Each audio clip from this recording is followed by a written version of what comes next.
For today's video, pag-usapan natin ang tax calendar as our guide kung kailan nga ba tayo dapat mag-file and pay ng ating mga taxes.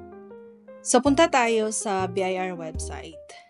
Tapos, ito yung makikita natin, no? Meron tayong tax calendar at meron tayong tax reminder. So, ito yung upcoming ito yung sa susunod pa, no, na araw. So, view natin yung view more. So, ito yung makikita natin. Meron tayong calendar schedule.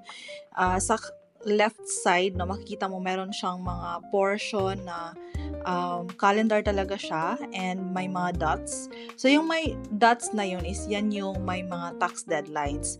So, hindi mo naman lahat ipa-file and pay, no? So, mag-base ka lang doon sa Certificate of Registration kung ano yung dapat mong i-file na BIR returns at bayaran. So, makikita mo dyan yung mga deadlines. Kung applicable naman sa'yo, so yun lang yung i-note mo. Pag hindi naman, so disregard mo na lang.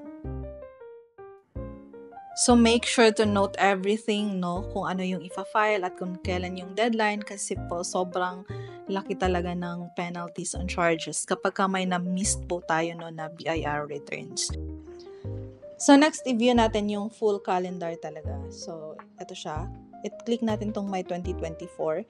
And itong nakikita natin is downloadable siya. So, pwede mo siyang i-download and print para mas ma-monitor mo yung mga BIR deadlines. So, maganda siya kasi meron din siyang portion na pwede mo siyang sulatan and marami siyang mga other information na nakaka-help talaga, no? Lalo na pagka hindi tayo ganun ka-familiar pa sa tax compliance. So, that's all for our tax calendar, no? I hope na meron kayong nakukuha at natutunan. And see you on the next video. Thank you!